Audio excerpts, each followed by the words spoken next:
কোরআনুল কারীমের 21 নম্বর সূরা সূরাতুল আম্বিয়া এর 35 নম্বর আয়াতে বললেন, কুল্লু নাফসিন যায়িকাতুল মাউতি ওয়া নাবলুয়াকুম বিশ-শাররি ওয়াল খায়রি ওয়া ইলাইনা তুরজাউন। আল্লাহ তাআলা বলছেন, প্রত্যেকটি প্রাণসত্তাকে মরণের স্বাদ আস্বাদন করতে হবে। ওয়ানাবলুয়াকুম বিল খায়রি ওয়াশ শার ওয়ানাবলুয়াকুম বিশ-শাররি ওয়াল খায়র। আর আমি তোমাদের জীবনে মন্দ দিয়ে ভালো দিয়ে আমি তোমাদেরকে পরীক্ষা করব। এই পরীক্ষা করার কারণ হলো আমি দেখতে চাই সুখের সময়, তোমার সুখের সময় তুমি আল্লাহর শুকরগুজারি করো কিনা। সুখের সময়ে বান্দা যদি আল্লাহর শুকরিয়া জানায় তো সেটা হবে শুকরগুজারির পরীক্ষা। আবার বিপদে আপদে বালা মুসিবতে কষ্টে আপতিত হলে বান্দা যদি তখন সবর করে, বান্দা তখন সবর করে কি করে না, সেটা তখন হয়ে যায় সবরের পরীক্ষা। একজন মুমিন সুখের সময়ও বলবে আল্লাহ, দুঃখের সময়ও বলবে আল্লাহ, আনন্দের সময় বলবে আল্লাহ, জীবনের কঠিন মুহূর্তেও জপবে কার নাম? সব সময় সে আল্লাহর উপর তাওয়াক্কুল করবে। একজন ইমানদার কখনো হতাশ হবে না, নিরাশ হবে না, আল্লাহর রহমতের আশা ছেড়ে দিবে না। জীবনের যত কঠিন মুহূর্তই আসুক না কেন, একজন ইমানদার সব সময় যার রহমতের আশা করবে। গলার আওয়াজ বড় করে বলেন তিনি কি? এজন্য কোরআনুল কারীমের 15 নম্বর সূরা সূরাতুল হিজরের 56 নম্বর আয়াতে রব্বুল আলামিন বলছেন, وَمَن يَقْنَطُ مِن رَّحْمَةِ رَبِّهِ إِلَّا الضَّالُّونَ। গুমরাহ পথভ্রষ্ট লোক ছাড়া আর কে আল্লাহর রহমত থেকে নিরাশ হতে পারে? আবার অন্য আয়াতে আল্লাহ তাআলা বলছেন, ওয়ালা তাইআসু মির রাউহিল্লাহি ইন্নাহু লা ইয়াইআসু মির রাউহিল্লাহি ইল্লাল কওমুল কাফিরুন। কোরআনুল কারীমের 12 নম্বর সূরা সূরা ইউসুফের 87 নম্বর আয়াতে আল্লাহ তাআলা বলছেন, ইয়াকুব নবীর কথা আল্লাহ এখানে উঠায়া দিয়েছেন। তিনি তার ছেলেদেরকে বলেছিলেন, আল্লাহর রহমত থেকে কখনো নিরাশ হয়ে যেও না, কারণ শুধুমাত্র কাফির অবিশ্বাসী সম্প্রদায় এরা ব্যতীত আল্লাহর রহমত থেকে আর কেউ কখনো নিরাশ হতে পারে না। এজন্য একজন মুমিন, একজন ইমানদার ব্যক্তি সব সময় আল্লাহর উপর তাওয়াক্কুল করবে, আল্লাহর রহমতের আশা করবে। আল্লাহর রহমত থেকে কখনো সে নিরাশ হবে না, বরং সে তার জীবনের সুখে দুঃখে, আনন্দের সময়ে দুঃখের সময়ে যার নাম স্মরণ করবে, পুরুষোচিত কণ্ঠে জবাব দিয়ে বলেন তিনি কি? কোরআনুল কারীমের 30 নম্বর সূরা সূরাতুর রুমের 36 নম্বর আয়াতে আল্লাহ বলছেন, ওয়া ইযা আযাকনান নাসা রাহমাতুন ফারিহু বিহা ওয়া ইন তুসিবহুম সাইয়্যাতুন বিমা قدمت أيديهم إذا هم يقنطون। আল্লাহ বলছেন, মানুষের স্বভাব হলো এমন, মানুষের চরিত্র হলো এমন, যখন আমি তাকে আমার রহমতের স্বাদ আস্বাদন করাই তখন সে আনন্দিত হয়। আবার যখন আমি তাকে কোনো বালা মুসিবত দেই, যখন কোনো বিপদ নেই, তখন সে নিরাশ হয়ে যায়, হতাশ হয়ে যায়। আমাদের জীবনের অনেকের চরিত্রের সাথে এটা মিলে যাবে। যখন নিজের উপরে আল্লাহর রহমত থাকে, যখন ভালো থাকে, থাকে তখন দেখা যায় আনন্দিত থাকে, আল্লাহর প্রশংসা করে। আবার যখন বালা মুসিবত আসে তখন দেখা যায় হতাশ হয়ে যায়। খবরদার এটা করা যাবে না। আবার অনেকে তো মনে বলে আল্লাহ শুধু আমারই পাইছে, শুধু আমারই দেয়, আমার উপরই সব বালা মুসিবত দেয়। কিছু কিছু মানুষকে আবার এরকমও বলতে শোনা যায় আল্লাহ যা করে ভালোর জন্য করে। এটা মারাত্মক ভুল কথা। আপনারা অনেক সময় বলেন না আল্লাহ যা করে ভালোর জন্য করে, তো মন্দ যেটা হয় এটা কি আরেকজনের তরফ থেকে হয়? ইমানের তো একটা বিষয় হলো খাইরিহি ওয়া শাররিহি মিনাল্লাহি, ভালো মন্দ সব কার তরফ থেকে আসে। এজন্য একজন ইমানদার সুখের সময় যেমন বলবে আল্লাহ, দুঃখের সময়ও বলবে আল্লাহ। একজন ইমানদার ঘরে খাবার থাকলেও বলবে আল্লাহ, না থাকলেও বলবে আল্লাহ, সুস্থ থাকলেও আল্লাহ, অসুস্থ হলেও আল্লাহ। একজন ইমানদারের উপরে যখন বিপদ আসবে, মুসিবত আসবে, জুলুম আসবে, জেল আসবে, নির্যাতন আসবে, তখন সে নিরাশ হবে না, বরং যার রহমতের আশা করবে। সবাই জোরে বলেন তিনি কে? নবী করিম সাল্লাল্লাহু আলাইহি ওয়াসাল্লাম বলেছেন আল কাবাইরু শিরকু বিল্লাহ, আল্লাহর সাথে শিরক করা এটা যেমন কবিরা গুনাহ, ওয়াল ইয়াসু মির রাউহিল্লাহ, ঠিক তেমনি ভাবে আল্লাহর রহমত থেকে নিরাশ হয়ে যাওয়া এটাও হলো কবিরা গুনাহ। এজন্য আল্লাহর রহমত থেকে কখনো নিরাশ হওয়া যাবে না। এই যে বর্তমান পৃথিবীর দিকে তাকান, বর্তমানে ইসলামের সুদিন চলে না দুর্দিন চলে? এই দুর্দিনেও হতাশ হবেন না। মনে করছেন আহারে সব কিছু তো শেষ হয়ে গেল, দেয়ালে পিঠ ঠেকে গেল, মনে হয় সব কিছু শেষ, দিনী আন্দোলন মনে হয় স্তব্ধ হয়ে গেল। না, এমনটা মনে করা যাবে না। কারণ দেয়ালে যদি পিঠও লেগে যায়, সেই সময়ও আপনাকে নাজাতের রাস্তা যিনি দেখায়া দিবেন তিনি কি? একজন ইমানদার কোনো সময় এসে হতাশ হয় না। কেন আমরা হতাশ হব? ইমানি আন্দোলন, দ্বীনি আন্দোলনের উপরে যতই বালা মুসিবত, যতই অন্ধকার নেমে আসুক না কেন, হতাশ হওয়া যাবে না। কারণ যুগে যুগে নবী রাসূলরাও এইরকম কঠিন পরিস্থিতির সম্মুখীন হয়েছেন। যুগে যুগে নবী রাসূলগণ যখন দ্বীনের দাওয়াত দিতে গিয়ে কঠিন পরিস্থিতির সম্মুখীন হয়েছেন, কোনো নবী রাসূল হতাশ হন নাই, ফ্রাস্ট্রেটেড হন নাই, বরং সকল নবী রাসূলগণ সেই কঠিন মুহূর্তে যার রহমতের আশা করেছেন, সবাই বলেন তিনি কে? আমাদের পরীক্ষা আর নবীদের পরীক্ষা কি একরকম? নবীদের কাছ থেকে আল্লাহ সবচেয়ে বেশি পরীক্ষা নিয়েছেন। এজন্য আল্লাহর হাবিব বলেছেন আশাদ্দুন নাসি বালাআন বালাউল আম্বিয়া, সব চাইতে বেশি ইমানের পরীক্ষা নেওয়া হয়েছে নবীদের থেকে। নবী রাসূলগণ ইমানের পরীক্ষা সব চাইতে বেশি দিয়েছেন।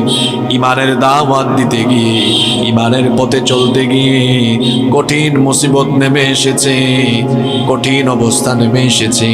সেই কঠিন অবস্থায় তারা ফ্রাস্ট্রেট হয়ে যান নাই, হতাশ হয়ে যান নাই, নিরাশ হয়ে যান নাই। তারা তখনও আল্লাহ রহমতের প্রত্যাশা করেছেন। যেমন আমাদের জাতির পিতা আল্লাহর খলিল সাইয়েদনা ইব্রাহিম আলাইহিস সালামের কথা আমরা জানি। কত ইমানি পরীক্ষা তিনি দিয়েছেন, এত বেশি ইমানের পরীক্ষা তিনি দিয়েছেন, তার গোটা জীবনটাই পরীক্ষার ছিল। আমাদের জাতির পিতা আল্লাহর খলিল সাইয়েদনা ইব্রাহিম আলাইহিস সালামকে এমন এক কওমের জন্য আল্লাহ নবী বানিয়েছিলেন, ওই কওমের সবাই ছিল মূর্তি পূজারী। শুধু তাই নয়, ইব্রাহিম নবীকে যেই ঘরে পাঠানো হয়েছিল, ইব্রাহিম নবীর বাপ তিনি ছিলেন মূর্তির কারিগর। এই রকম একটি পরিবারে তার জন্ম হলো। ইব্রাহিম আলাইহিস সালাম তিনি এবার তার জাতির লোকদেরকে আল্লাহর দ্বীনের দাওয়াত দেওয়া আরম্ভ করলেন। কিন্তু তার জাতির লোকেরা তার এই তাওহীদের দাওয়াতকে রিজেক্ট করে দিল, প্রত্যাখ্যান করে দিল। এরপরে ইব্রাহিম আলাইহিস সালাম বললেন, কেন তোমরা আল্লাহর দ্বীনের দাওয়াত গ্রহণ না করে মূর্তিগুলোর সামনে মাথা ঝোঁকাও, মাথা নত করো? অথচ এই মূর্তিগুলোকে তোমরা নিজের হাতে বানিয়েছো, নিজেরাই বানিয়ে নিজেরাই আবার এগুলোর সামনে মাথা নত করো। তোমরা তো এগুলোর স্রষ্টা, যেহেতু তোমরা এগুলো বানিয়েছো, তো স্রষ্টা হয়ে সৃষ্টির কাছে কেমনে চাও, সৃষ্টির সামনে কেমনে মাথা নত করো। সুতরাং এই সব বাদ দিয়ে আল্লাহর গোলামি করো। তিনি যখন এই দাওয়াত দিলেন তখন তারা বলল, আমাদের বাপ দাদাদের এই দিন আমরা ছেড়ে দিতে পারবো না, এই মূর্তির পূজা আমরা ছেড়ে দিতে পারবো না। সেই সময়ে তার জাতির লোকেরা বছরে একদিন উৎসবের জন্য, মেলার জন্য শহরের বাহিরে যেত। ইব্রাহিম আলাইহিস সালাম সেদিন শহরের বাইরে উৎসবে গেলেন না, মেলায় গেলেন না। সেই দিন তিনি সবাই শহর ছেড়ে চলে যাওয়ার পরে ওই দিন ইব্রাহিম আলাইহিস সালাম মূর্তির ঘরে ঢুকলেন। মূর্তির ঘরে ঢুকে দেখলেন মূর্তির সামনে হরেক রকমের খাবার আছে। শুনতেছেন তো আপনারা? হরেক রকমের খাবার। তিনি বললেন, কি ব্যাপার, তোমাদের সামনে এত খাবার দাবার, আলা তাকুলুন, এগুলো খাও না কেন? তিনি জিজ্ঞেস করছেন খাও না কেন। এখন তার প্রশ্নের কোনো উত্তর এরা দেয় না। তিনি বলছেন, কি ব্যাপার, কি হলো? মালাকুম লা তানতিকুন, আমার কথার জবাব কেন দাও না? তিনি বললেন, এই খাবারগুলো সামনে আছে, খাও। খাচ্ছে না। জিজ্ঞেস করলেন, খাও না কেন? কিছু বলে না। এবার বললেন, বুঝলাম না, খাইতেছও না, আমার কথার উত্তরও দিচ্ছ না, আমার সাথে কথাও বলছো না। এখন তিনি জিজ্ঞেস করছেন, কথা বলে না, উত্তরও দেয় না। উঠে গেছে রাগ। কুড়াল একটা হাতে নিয়ে সবগুলা মূর্তিকে কুপাতে কুপাতে কুপাতে কুপাতে বড়টার কাঁধের উপরে কুড়ালটা রেখে দিয়ে বের হয়ে চলে আসলেন। ওইদিকে নমরুদের গোষ্ঠী, তারা যখন মেলা শেষ করে তারা যখন শহরে ফিরে আসলো, দেখলো তাদের সব ক্ষুধা শেষ। তারা এবার ভাবতে লাগলো, কি ব্যাপারে, এই কাজ কে করলো? নমরুদ তখন বলল, সম্ভবত একটা ইব্রাহিমের কাজ, কারণ ইব্রাহিম আমাদের এই মূর্তির বিরুদ্ধে নতুন দিনের দাওয়াত দেয়, সুতরাং তাকে ধরে নিয়ে আসো। ইব্রাহিম আলাইহিস সালামকে ধরে নিয়ে আসা হলো। জিজ্ঞেস করা হলো, কি ব্যাপার ইব্রাহিম, এই কাজটা কি তুমি করেছো নাকি? ইব্রাহিম আলাইহিস সালাম তখন বললেন, আমাকে কেন জিজ্ঞেস করছো? দেখো না, বড়টার কাঁধের উপরে কুড়াল আছে, সেই সবগুলোকে কুপায়া নিজের ঘাড়ের মধ্যে কুড়াল নিয়ে দাঁড়ায় আছে। তারে জিজ্ঞেস করো, কাজটা সেই করেছে। নমরুদের গোষ্ঠী তখন বলল, ইব্রাহিম তুমি তো ভালো করেই জানো এই মূর্তিগুলো কথা বলতে পারে না, কথাও শুনে না। ইব্রাহিম নবী বললেন, তো যদি কথা না শুনে, কথা যদি বলতেও না পারে, এগুলোর ইবাদত তোমরা কেন করো? এগুলোর ইবাদত কি কারণেই বা করো? আর তোমরা যে এগুলোর ইবাদত করো, যে তার নিজের হেফাজতই করতে পারে না, নিজের জান নিজেই বাঁচাইতে পারে না, তোমাদেরকে সে হেফাজত করবে কেমনে, রক্ষা করবে কেমনে? এগুলো ছেড়ে দাও, আল্লাহর দ্বীন গ্রহণ করে নাও। নমরুদের তখন আরো বেশি রাগ উঠল। নমরুদ তার নেতা পেতাদেরকে নিয়ে ঘোষণা দিল। তাদের ঘোষণা আল্লাহ কোরআনে তুলে দিয়েছেন। তারা তখন বলল, ক্বালু হাররিকুহু ওয়ানসুরু আলিহাতাকুম ইন কুনতুম ফাইলিন।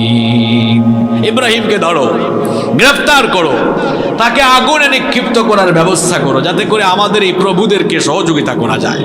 নাউযুবিল্লাহ পড়বেন না? তাকে এবার আগুনে পোড়ানোর জন্য বিশাল আগুনের কুণ্ডলী জ্বালানো হলো। বিশাল আগুনের কুণ্ডলী জ্বালিয়ে ইব্রাহিম নবীকে সেই আগুনের মধ্যে ফেলে দেওয়ার জন্য প্রস্তুতি চলছে। এমন সময় সাইয়েদনা জিবরিল ইব্রাহিম আলাইহিস সালামের কাছে আসলেন। এসে বললেন, ওগো আল্লাহর খালিল, আপনি তো এখন মহা বিপদে আছেন। আমার যে ডানা আছে, আপনি একটু হুকুম করেন, আমার ডানা দিয়ে যদি এই আগুনকে একটা বাতাস করি, একটা বাতাস মারলেই আগুন গিয়ে মহাসাগরে নিক্ষিপ্ত হবে। আল্লাহু আকবার। ইব্রাহিম আলাইহিস সালাম তখন বললেন, জিবরিল, তুমি যে এই কাজ করবা, এটা কি আল্লাহর হুকুম নাকি? এটা করতে আল্লাহ তোমাকে আদেশ দিয়েছেন নাকি? জিবরিল তখন বললেন, না, আল্লাহ আমাকে এরকম আদেশ দেন নাই, আমি নিজে থেকেই আপনার সহযোগিতার জন্য এমন কথা বলেছি। সাইয়েদনা ইব্রাহিম আলাইহিস সালাম তখন বললেন, তাহলে তোমার সাহায্যের আমার দরকার নাই। যে আল্লাহর দ্বীনের দাওয়াত দিতে গিয়ে, যে আল্লাহর দ্বীনের পথে থাকতে গিয়ে আজ আমি এই অগ্নিকুণ্ডের পরীক্ষার সম্মুখীন হয়েছি, আমি কেবল সেই আল্লাহর সাহায্যের অপেক্ষায় আছি। এই আগুনে পড়ে গেলে, আগুনে ঝাঁপ দিলে যদি আমার আল্লাহ খুশি হন তো আমার কোনো আপত্তি নাই, আমি তোমার কাছে কেন সাহায্য চাইব? তিনি তখন বললেন, হাসবিয়াল্লাহু ওয়া নি'মাল ওয়াকিল। আল্লাহু আকবার। আমরা ইব্রাহিমের সন্তান, ইব্রাহিমের সন্তানদেরকে এরকম হতে হবে। ইব্রাহিম আলাইহিস সালাম যেমন অগ্নিকুণ্ডের সামনে বলেছেন, অসুবিধা নাই, আমার জন্য আল্লাহ যথেষ্ট, হয় তিনি এখান থেকে হেফাজত করবেন, নইলে তিনি খুশি হলে এখানে আমি ঝাঁপ দিব। ইব্রাহিমের সন্তানরাও এইরকম, দ্বীন কায়েমের জন্য রক্ত দেওয়া লাগলে, জীবন দেওয়া লাগলে, আল্লাহ খুশি হলে ইব্রাহিমের সন্তানরা রক্ত দিয়ে দিবে, জীবন দিয়ে দিবে, তাও বাতিলের সামনে কোনোদিন মাথা নুয়াবে না। পারবেন তো ইনশাআল্লাহ? ইব্রাহিম আলাইহিস সালাম বললেন, আমার জন্য আমার আল্লাহ যথেষ্ট, আমি আমার রবের উপরে ভরসা করে আছি। এই কঠিন পরীক্ষা ইব্রাহিম আলাইহিস সালামের দৃঢ়তা, অবিচলতা, এটা দেখে আল্লাহ এত খুশি হলেন। আল্লাহ তাআলা তখন আগুনকে হুকুম করলেন, বলেন তো আগুন কি আমার বা আপনার গোলাম নাকি? আগুন কথা শুনে কার? আল্লাহ তখন নমরুদের জ্বালানো অগ্নিকুণ্ডের আগুনকে অর্ডার করলেন, ইয়া নারু কুনি বারদাও ওয়া সালামান আলা ইব্রাহিম। হে আগুন, তুমি আমার খলিল ইব্রাহিমের জন্য শান্তিদায়ক হয়ে যাও। সুবহানাল্লাহ কইতে ইচ্ছা করে না আপনাদের? নমরুদ এবার সাইয়েদনা ইব্রাহিম আলাইহিস সালামকে আগুনের কুণ্ডলিতে নিক্ষেপ করলো। নিক্ষেপ করে নমরুদ তো মহা খুশি, যে আজ আমার শত্রু শেষ, খুব আনন্দ করছে। হঠাৎ করে তারা তাকায় দেখে আগুনের দিকে, আগুন ঠিকই জ্বলছে, কিন্তু আগুন ইব্রাহিম আলাইহিস সালামকে জ্বালাতে পোড়াতে পারছে না, বরং সেই আগুন ইব্রাহিম নবীর জন্য শান্তিদায়ক হয়ে গিয়েছে। ইব্রাহিম নবী সেখানে ফুল বাগানে অবস্থান করছেন। আল্লাহু আকবার। এটার নাম হলো তাওয়াক্কুল, এটার নাম হলো ঈমান, এটার নাম হলো আল্লাহর দ্বীনের উপর দৃঢ়তা। এই রকম করে ঈমানদার কঠিন পরীক্ষায় হতাশ হবে না। দেখা যাবে ঈমানের কারণে, ঈমানি আন্দোলনের কারণে নিজের বাড়িতে ঘুমানো যাবে না, নিজের এলাকায় বসবাস করা যাবে না, ঠিক মতো ব্যবসা বাণিজ্য করা যাবে না। জীবনে যত কষ্ট আসুক, বালা মুসিবত আসুক, আমরা কখনো হতাশ হব? কারণ হতাশ হওয়া এটা কোনো ঈমানদারের জন্য শোভা পায় না। ঈমানদারের জন্য হতাশ হয়ে যাওয়া এটা মেনে নেওয়া যায় না। দেখেন সকল নবীরা কঠিন কঠিন পরিস্থিতিতে এক বিন্দুও হতাশ হন নাই। মুসা নবীর নাম আমরা সবাই জানি কি জানি না? মুসা নবী, তিনি ফেরাউনকে দাওয়াত দিলেন। দাওয়াত দেওয়ার পরেও ফেরাউন মরার আগ পর্যন্ত, দাওয়াত পাওয়ার পরে মরার আগ পর্যন্ত, ফেরাউন ধ্বংস হওয়ার আগ পর্যন্ত 20 বছর বনি ইসরাইলের ঈমানদারদের উপরে একটানা জুলুম চালিয়েছে। এর আগে তো শত শত বছর চালিয়েছে। আমি বলছি মুসা নবী দাওয়াত দেওয়ার পর থেকে ফেরাউন ধ্বংস পর্যন্ত সময় ছিল 20 বছর। জুড়ে বলেন কত বছর? এই 20 বছরে ফেরাউন তার ফেরাউনগিরি চালিয়েছে। ফেরাউন সম্পর্কে কোরআনের 44টি সূরার 532টা আয়াতে আলোচনা হয়েছে। কারণ আপনারা ভাববেন হুজুর কোরআনের 44টা সূরার 532টা আয়াতে ফেরাউন সম্পর্কে এত আলোচনা কেন? এর কারণ হলো যুগে যুগে ফেরাউনিক ক্যারেক্টারের বহু লোক আসবে, যাদের নাম ফেরাউন হবে না কিন্তু কাজটা ফেরাউনের মতো হবে। এই সকল ফেরাউনদের সর্বশেষ পরিণতি কি হয় এটা কোরআনের 532 জায়গায় আল্লাহ আলোচনা করে তামাম দুনিয়ার ফেরাউনের চরিত্রের লোকদেরকে সতর্ক করে দিয়েছে। মূসা আলাইহিস সালাম এবং তার উম্মতের উপরে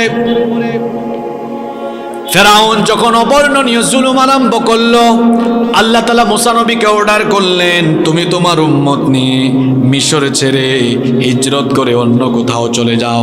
মূসা নবী এবার তার উম্মত নিয়ে মিশর ছেড়ে রওনা করলেন। এখন পথ চলতে চলতে চলতে চলতে সামনে সাগর পড়ে গেল। এই খবর ওইদিকে ফেরাউনের কানেও চলে গেল। ফেরাউন এবার তার বিরাট বাহিনী নিয়ে পিছন থেকে ধাওয়া আরম্ভ করলো। আজকে মূসা এবং তার উম্মতকে যেখানেই পাবো শেষ করে দিব। তারাও পেছন থেকে ধাওয়া করতে করতে মূসা নবীর উম্মতকে গিয়ে ধরে ফেললো। মূসা নবীর উম্মত পিছনে তাকায়া দেখে ফেরাউনের বাহিনী। পিছনে গেলে মরা লাগবে, সামনেও যেতে পারে না, সামনে সাগর, সামনে গেলেও মরণ, পিছনে গেলেও মরণ। মূসা নবীর উম্মত তখন হতাশ হয়ে গেল। হতাশ হয়ে বলল, নবী মূসা, কোথায় নিয়ে আসলেন আমাদেরকে? এখন তো সামনেও আগাতে পারছি না, সামনে গেলেও মরা লাগবে, পিছনেও যেতে পারবো না, পিছনে গেলেও মরা লাগবে, কোথায় নিয়ে আসলেন? গোটা উম্মত সবাই হতাশ, কিন্তু মূসা নবী ওই কঠিন বিপদেও হতাশ নাকি? কি বললেন কথাটা শোনেন, কি বললেন কথাটা শোনেন। আল্লাহ তার কথা কোরআনে উঠায়া দিয়েছেন। মূসা নবী তখন তার উম্মতকে বললেন, শোনো, তোমরা দেখছো সামনে মরণ, পিছনেও মরণ, আর আমি দেখছি আজকে নাজাত, আমি দেখছি আমাদের মুক্তি। তোমরা ভাবছো যে আজকে ফেরাউনের বাহিনী থেকে আমাদেরকে রক্ষা করার জন্য কেউ নাই, আর আমি দেখছি আমাদের সাথে একজন আছেন। কাল্লা ইন্না মাইয়া রাব্বি সায়াহদিন। আল্লাহু আকবার। কখনো নয়, ইন্না মাইয়া রাব্বি সায়াহদিন। আমার উম্মত, তোমরা ভাবছো যে কে রক্ষা করবে, কে বাঁচাবে? ইন্না মাইয়া রাব্বি, আমাদের সাথে যিনি আছেন, জোরে বলেন তিনি কি? সেই আল্লাহ যাদের সাথে আছে তাদের কি ভয় করার কোনো কারণ আছে? কোনো কারণ আছে? এই তাওয়াক্কুল থাকার কারণে কি হলো দেখেন। আল্লাহ তাআলা বললেন, মূসা, তোমার উম্মত তো হতাশ হয়ে গেছে কেন? আমার উপর তোমার তাওয়াক্কুল আছে, তাদের কেন নাই? দেখো, তুমি যে কত সুন্দর কথা বলেছ যে আমার রব আমার সাথে আছেন, তিনি পথ দেখায়া দিবেন। দেখো, আমি তোমার রব, কেমনে পথ দেখায়া দেই। মূসা, তোমার হাতে এটা কি? মূসা নবী বললেন, লাঠি। আল্লাহ তাআলা বললেন, মূসা, তোমার লাঠি দিয়ে আজকে আঘাত করো, সবাই আজকে লাঠির কারিশমাটা দেখুক। লাঠি দিয়ে যখন আঘাত করলেন, তখন সাগরের মাঝখান দিয়ে যিনি রাস্তা বানায়া দিলেন তিনি কি? মুসলমানেরা হতাশ হবেন না। চতুর্দিক থেকে, সামনে পিছনে ডানে বামে ফেরাউনি ক্যারেক্টারের লোকেরা জুলুমের সাগরে যেন ইমানদারদেরকে ডুবিয়ে মারার প্ল্যান করছে। হতাশ হবেন না, এই মারাত্মক পরিস্থিতি থেকেও ইমানদারদেরকে বাঁচাবেন কে? এই বিশ্বাস আছে তো আপনাদের? নাকি ইমান ভূতা হয়ে গেছে? ইমান দুর্বল হয়ে গেছে নাকি? ইমানকে দুর্বল করা যাবে না। অন্যান্য নবীদের কাহিনীর চাইতে আমাদের নবীর কাহিনী যদি, আমাদের নবীর জীবন যদি আপনি ভালো করে পড়েন, ভালো করে জানেন, তাহলে কোনো পরিস্থিতিতেই কোনো জালেমের, ফাসিকের হুমকি দামকি আপনাকে কখনো ভীত করতে পারবে। আমার নবীর তো এমন অবস্থা ছিল, আমার নবীর চারিত্রিক মাধুর্যতায় মুগ্ধ হয়ে যে কাফিরগুলো নবীজিকে আল আমিন উপাধি দিয়েছে, ইমানের দাওয়াত দেওয়ার কারণে ওই কাফিররা এবার নবীজিকে পাগল বলেছে, জাদুকর বলেছে, গণক বলেছে, নানা ধরনের আপত্তিকর কটূক্তি অপবাদ দিয়েছে। নবীজির অপরাধ কি? তিনি কি কোনো কাফেরের জায়গা জমি জোর করে দখল করেছেন নাকি? অপরাধ হলো আল্লাহর দ্বীনের দাওয়াত দেওয়া, আল্লাহর দ্বীনের দাওয়াত দিয়ে আল্লাহর জমিনে আল্লাহর দ্বীন প্রতিষ্ঠার জন্য প্রাণান্তকর প্রচেষ্টা করা, এটাই ছিল তার অপরাধ। এই অপরাধের কারণে যারা এতদিন আল আমিন বলেছে, এখন তারা পাগল বলা আরম্ভ করলো, জাদুকর বলা আরম্ভ করলো, গণক বলা আরম্ভ করলো। কাফির চরিত্রে কাফিরদের ওই চরিত্র লালন করে এদের উত্তরসূরি এখনো দুনিয়ায় আছে।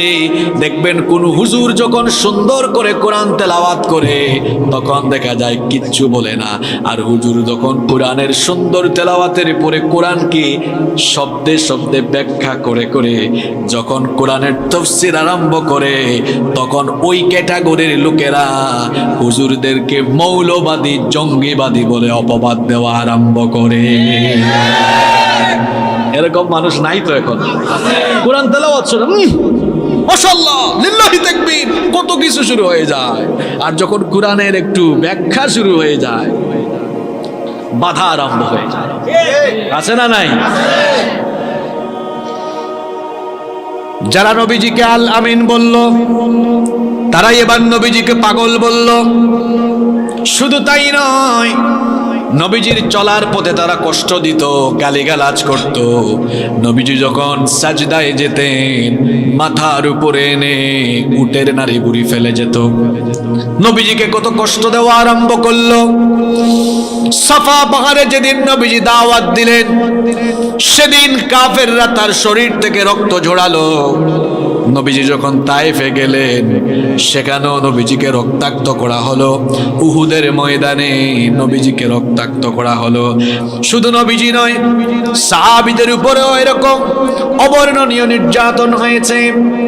অবর্ণনীয় এই জুলুম নির্যাতনের পরেও নবী এবং সাহাবীরা তারা কি কখনো হতাশ হয়ে গিয়েছেন নাকি? আরো জোরে বলেন, হতাশ হয়ে গিয়েছেন নাকি? হিজরতের ঘটনা তো আপনাদের জানাই আছে। হিজরতের রাতে যখন নবী করিম সাল্লাল্লাহু আলাইহি ওয়াসাল্লাম তার প্রিয়তম বন্ধু আবু বকর রাদিয়াল্লাহু আনহুকে নিয়ে মক্কা থেকে রওনা হলেন।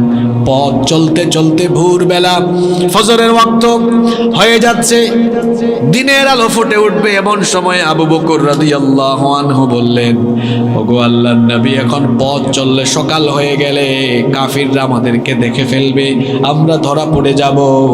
এই পাহাড়িয়া গুহা গারে সৌরে আমরা আশ্রয় নেই। নবীজি বললেন, চলো ঠিক আছে।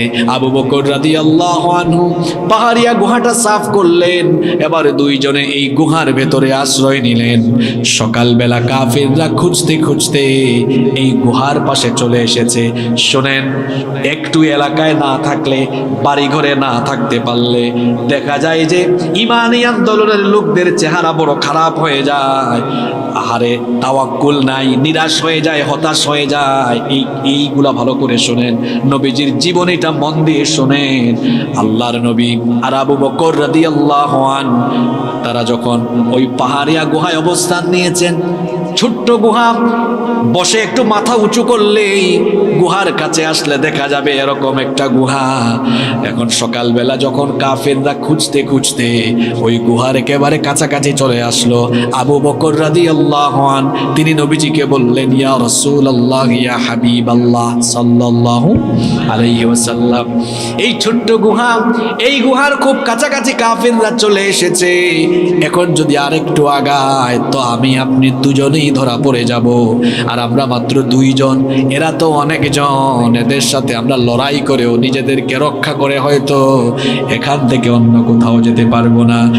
নবীজি তখন আবু বকর রাদিয়াল্লাহু আনহুকে কি কথা বললেন, আল্লাহ সেটা কোরআনে উঠায়া দিলেন। নবী করিম সাল্লাল্লাহু আলাইহি ওয়াসাল্লাম আবু বকর রাদিয়াল্লাহু আনহুকে তখন ডেকে বললেন, আমার সাথে, আমার বন্ধু, আমার প্রিয় সাহাবী, শোনো, লা তাহজান ইন্নাল্লাহা মা'না। লা তাহজান, ফ্রাস্ট্রেট হয় না, হতাশ হয় না, ভীত সন্ত্রস্ত হয় না। তুমি বলছো আমরা দুইজন মাত্র, কে বলেছে আমরা দুইজন? ইন্নাল্লাহা মা'না, আমাদের সাথে আরেকজন আছেন। তিনি কে? ওই আল্লাহ যার সাথে আছেন তামাম দুনিয়ার কাফির তার ক্ষতি করতে পারবে? বিশ্বাস হয় আপনাদের? এর নাম তো ঈমান। একজন ঈমানদার, ওই যে বললাম ইব্রাহিমের সন্তান এমন হবে, কাফির কুফফাররা ইসলাম বিরোধীরা আগুন জ্বালায় বলবে আগুনে ফলায় দিব। তোমার ঈমানি দাওয়াত ছাড়ো, ঈমানি আন্দোলন ছাড়ো। ইব্রাহিমের সন্তান ঈমানের জন্য আগুনে ঝাঁপ দিবে, সাগরে সমুদ্রে ঝাঁপ দিবে। ইব্রাহিমের সন্তান ঈমানের জন্য ফাঁসির দড়িকে বরণ করে নিবে, শাহাদাতের ঈদগাহে শামিল হয়ে যাবে, তাও ঈমানের জন্য কোনো বাতিলের সাথে আপোষ করবে না। আমরা পারবো তো ইনশাআল্লাহ? হতাশ হওয়া যাবে না। রাত বাজে কয়টা? 11টা। যখন সন্ধ্যা 6টায় এখানে বক্তব্য শুরু হয়েছিল, 5 ঘন্টা তো চলে গেছে। যত সময় যাচ্ছে সকাল হওয়ার সম্ভাবনা তত বাড়ছে না কমছে? রাত গভীর হচ্ছে, ওইদিকে সকাল হওয়ার সময় তত এগিয়ে আসছে। আপনারা দেখছেন চতুর্দিকে এখন ভয়াবহ নির্যাতন গোটা পৃথিবীতে মুসলমানদের উপরে নেমে এসেছে। আপনারা ভয় পাইয়েন না। এই চতুর্দিকে এই জুলুম নির্যাতন যত বেশি বাড়বে, ইসলামের বিজয়, কোরআনের বিজয় তত বেশি ত্বরান্বিত হবে ইনশাআল্লাহ।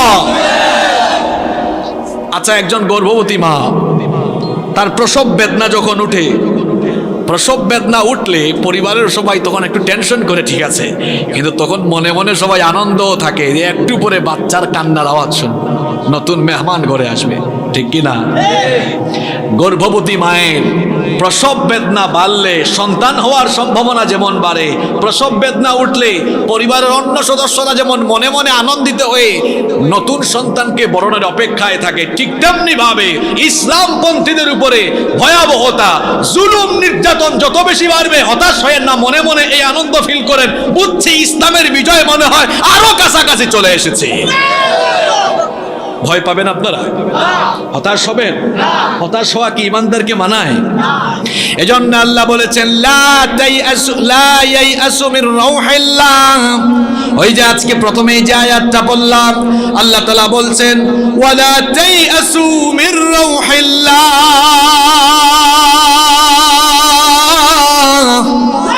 আল্লাহর রহমত থেকে নিরাশ হয়ে যেও না। ইন্নাহু লা ইয়াইআসু মির রাউহিল্লাহি ইল্লাল কওমুল কাফিরুন। কাফির ছাড়া অন্য কেউ আল্লাহর রহমত থেকে নিরাশ হয় না। আল্লাহর রহমতের আশা করতে হবে, হোক না সেটা ঈমানি আন্দোলনে, হোক না সেটা জীবনের যে কোনো ক্ষেত্রে, জীবনের সকল ক্ষেত্রে দৃঢ় থাকতে হবে, ইস্তেকামত থাকতে হবে। ঈমান এত সহজ বিষয় নয়। এই যে কিছুক্ষণ আগে ফেরাউনের কথা বললাম, মুসা নবীকে আল্লাহ নবুয়ত দিয়ে বলেছিলেন ইযহাব ইলা ফিরআউনা ইন্নাহু তাগা, ফেরাউনের কাছে যাও কারণ সে সীমা লঙ্ঘনকারী। তিনি এবং তার ভাই হারুন আলাইহিস সালাম, 2 ভাই গিয়ে ফেরাউনকে দাওয়াত দিলেন। ফেরাউনকে দাওয়াত দেওয়ার পরে ফেরাউন কিন্তু ঈমান আনে নাই। ফেরাউন তার ফেরাউনগিরি চালিয়েছিল, একটু আগেই বলেছি। বলেন তো কত বছর? জোরে বলেন তো। আচ্ছা, সবাই একটু কান লাগান। ফেরাউন যেদিন প্রথমেই দাওয়াত প্রত্যাখ্যান করলো, আল্লাহ তাআলা কি চাইলে ওই দিনই ফেরাউনকে শেষ করে দিতে পারতেন না? তো আল্লাহ 20 বছর তারে আরো বাঁচাইয়া রাখলেন কেন? পরবর্তীতে 20 বছরে আরো হাজার হাজার ইমানদারদের উপরে জুলুম করেছে, নির্যাতন করেছে, কত ইমানদারদেরকে মেরে ফেলেছে। এই সুযোগটা আল্লাহ তাকে দিলেন কেন? আমরা অনেক সময় হতাশ হয়ে যায় পৃথিবীর মুসলমানরা, যে চতুর্দিকে এত ফেরাউন, আল্লাহ এত মানুষকে ধরে, এদেরকে ধরে না কেন? আল্লাহ ধরে না কেন? এর কারণ আছে। এই যে এই ফেরাউনকে মুসা নবী দাওয়াত দিলেন, 20 বছর সে তার ফেরাউনগিরি চালিয়ে গেল। আল্লাহ সাথে সাথে ধরলেন না, অনেক বছর পরে ধরলেন। কেন অনেক বছর পরে ধরলেন? এর কারণ হলো 2টা। জোরে বলেন কয়টা? এই 2টা মুখস্থ রাখবেন পয়েন্ট। আমি কোরআন থেকে বলবো। কয়টা কারণ? 1 নাম্বার কারণ, ফেরাউনি ক্যারেক্টার যদি না থাকে তো খাঁটি ইমানদারকে আপনি চিনবেন কেমনে? খাঁটি ইমানদারকে চিনার জন্য ফেরাউনি ক্যারেক্টার দরকার। কারণ একজন লোক ঈমান আনলো, কিন্তু ফেরাউনি হুমকি ধামকি খায়া জায়গায় থাকে নাকি ঈমান ছাড়ে, সেটাও তো যাচাই করা দরকার। এই জন্য যুগে যুগে ফেরাউনি ক্যারেক্টারও থাকার দরকার। এজন্য আল্লাহ সূরা আনকাবুতের শুরুতে বললেন আহাসিবান নাসু আইয়ুতরাকু আইয়াকুলু আমান্না ওয়া হুম লা ইফতানুন। মানুষকে মনে করেছে ঈমান এনেছি, এতটুকু কথা বললেই তাকে ছেড়ে দেওয়া হবে। ওয়া হুম লা ইফতানুন, তাকে পরীক্ষা করা হবে না। ওয়ালাকাদ ফাতান্নাল্লাযীনা মিন ক্বাবলিহিম ফালায়া'লামান্নাল্লাহু আল্লাযীনা সাদাকু ওয়া লায়া'লামান্না মিনাল কাযিবিন। অথচ তাদের পূর্ববর্তী সকলকেই ঈমানের পরীক্ষা দিতে হয়েছে, যাতে করে বের করে নেওয়া যায়, যাচাই করে নেওয়া যায় ঈমানের দাবিতে কারা সত্যবাদী আর কারা মিথ্যাবাদী। ঈমানের ঘোষণা দিয়ে আপনি জান্নাতে যেতে পারবেন না। আল্লাহ তাআলা বলেছেন, হাসিবতুম আন তাদখুলুল জান্নাতা ওয়ালাম্মা ইয়াতিকুম মাসালুল লাযীনা খালাউ মিন قبلكم مستهم البأساء والضراء وزلزلوا حتى يقول الرسول والذين آمنوا معه متى نصر الله ألا إن نصر الله قريب। আল্লাহ তাআলা বলছেন, মানুষ কি ধারণা করেছে এমনি এমনি জান্নাতে চলে যাবে, তাদেরকে পরীক্ষা করা হবে না, এটা কি মানুষ মনে করেছে নাকি? অথচ পূর্ববর্তীদেরকে কঠিন কঠিন অনেক বিষয় দিয়ে পরীক্ষা করা হয়েছে। আমাদের জীবনেও পরীক্ষা আসবে, আমাদের জীবনেও মুসিবত আসবে। যতই পরীক্ষা আসুক, বালা মুসিবত আসুক, যত যাই আসুক না কেন, আমরা একমাত্র ভরসা করব যার উপরে। জুড়ে বলেন, তিনি কি? হতাশ হওয়া যাবে না, হতাশ হওয়া যাবে না, আল্লাহর উপর ভরসা করতে হবে, আল্লাহর পথে নিজেকে নিবেদিত প্রাণ করে দিতে হবে। আজকে বড় দুঃখ লাগে, মুসলমানদের জনসংখ্যা পৃথিবীতে 200 কোটি, তারপরেও মুসলমানরা আজকে গোটা দুনিয়ায় নির্যাতিত। কিন্তু আমাদের পূর্ববর্তীগণ গোটা পৃথিবী শাসন করেছেন। আপনারা তো জানেন, ওমর রাদিয়াল্লাহু আনহু অর্ধ দুনিয়া শাসন করেছেন। বলেন তো, ওমর রাদিয়াল্লাহু আনহুর সময় মুসলমান ছিল বেশি না আমাদের জামানায় মুসলমানের সংখ্যা বেশি? কথা বুঝেন নাই? ওমর রাদিয়াল্লাহু আনহু অর্ধ দুনিয়া শাসন করেছেন, আর আমাদের অবস্থা তো এখন জানেন, গোটা দুনিয়ার মুসলমানদের অবস্থা। তো তখন ওমর রাদিয়াল্লাহু আনহু গোটা পৃথিবী শাসন করলেন, তখন কি জনসংখ্যা আমাদের মধ্যে তো বেশি ছিল? এরপরেও তারা পৃথিবী শাসন করলেন কিভাবে? এর কারণ হলো মুসলমানরা ঈমানের উপরে দৃঢ় থেকে শাহাদাতের ঈদগাহে শামিল হওয়ার তামান্না নিয়ে তারা পৃথিবীর যেদিকেই গিয়েছেন, আল্লাহ সেখানেই তাদেরকে বিজয় দিয়েছেন। সুবহানাল্লাহ।